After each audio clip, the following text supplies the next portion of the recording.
YouTube has become a major source of health information, with millions of people relying on it for health advice.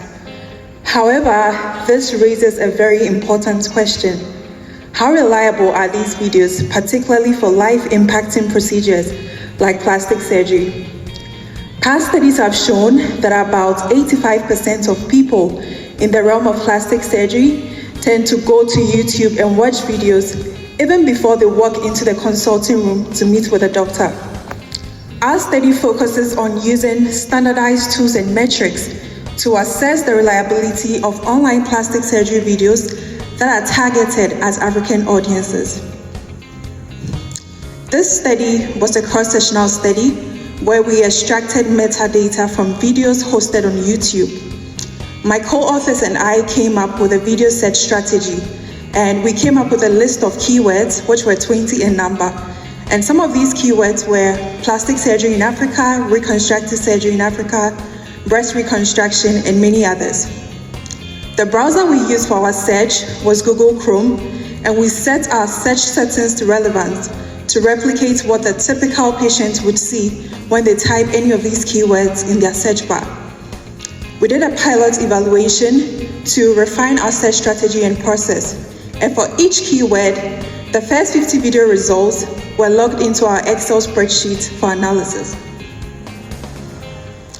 We collected data from each of these keywords, from each of these videos, and some of the data we collected were the number of views, likes, comments, subscribers, the dates the videos were uploaded, the duration of the video, and also if the video was made right here in Africa. We then categorized our videos into 4 main groups according to the sources, and these groups are professional organizations, medical advertising, independent users, and others like the news or media and government. We included videos that were in English language and videos that were relevant to plastic surgery, and we excluded all duplicates, videos that lacked audios and subtitles, and videos that were marked as private. Now we come to our outcome measures. We had 2 main outcome measures, the primary outcome measures and secondary outcome measures.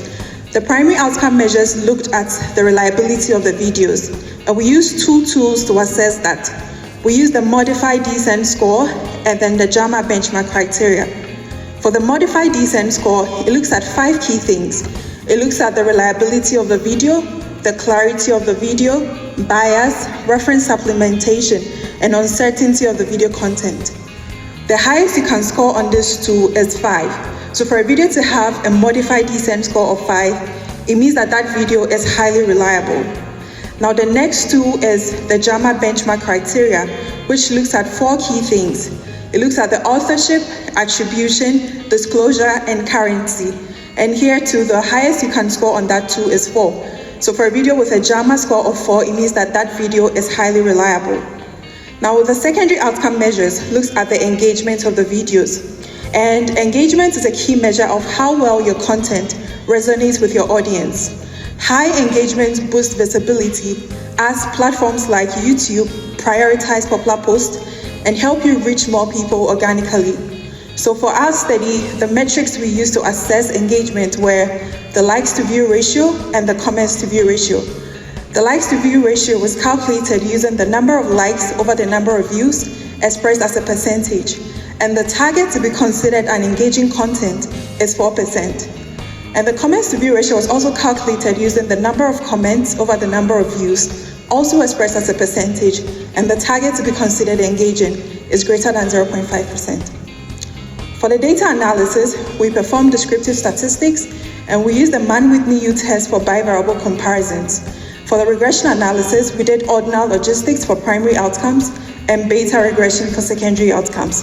And we set our statistical significance level to 0.05. Now here are our key findings. For the sample size, I mentioned earlier that we started with 20 keywords, and for each keyword, the first 50 video results were logged into our Excel. So that makes a total of 1,000 videos. We excluded 103 videos and ended up with 897 videos for our final analysis. In terms of authorship, only 35 videos out of the 897 videos were made by African entities. and this indicates a lack of local representation.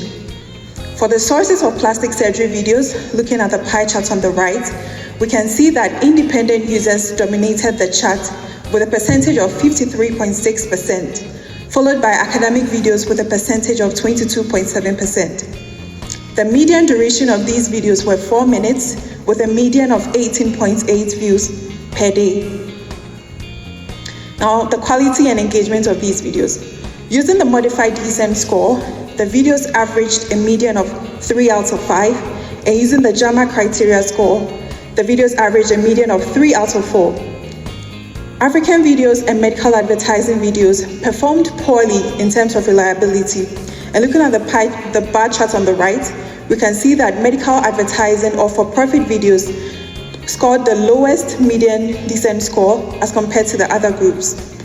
In terms of engagement, the median like-to-view ratio was 0.8%, which is far below the target 4%. And then the median comments-to-view ratio was 0.1%, which is also far from the 0.5% benchmark. While independent videos were highly engaged on, academic videos had limited audience interaction. So African videos as well as medical advertising videos had suboptimal scores for reliability, and this was due to the lack of evidence-based content on these channels, on these videos, and independent videos had high engagement, but in terms of reliability, it was really poor. And academic videos struggled to engage their audience, and this is probably due to how didactic these videos can be. Now, the disconnect between the video content and the interest of African viewers likely stems from the lack of local content creators as well as limited culturally relevant content. Now, to address these challenges, we propose these strategies. We can improve reliability and credibility by supporting African content creators. We can do so by encouraging collaboration between plastic surgeons, medical institutions, residency programs, media professionals to create wholesome and non-biased content. Centers of excellence like the ICAD Africa can lead this by creating educational content and posting them on YouTube. We can also look at the quality of these videos by simplifying medical jargons so that these videos can be easily understood by anyone. We can also enhance the engagement of these videos by leveraging social media trends and tailoring the content to meet the needs of the audience. And finally, we can promote trust by including success stories and surgical outcomes to humanize the content while taking into consideration the consent of the patients. By implementing these strategies, we can improve both the quality and impact of online plastic surgery videos that are targeted at African audience. Now, to conclude, this study highlights a critical gap in the quality of online plastic surgery videos. Plastic surgery is a significant and growing field, and with YouTube's vast reach, it presents an opportunity to educate more people responsibly. By improving the reliability of these videos, we can empower more people to make informed decisions about their health.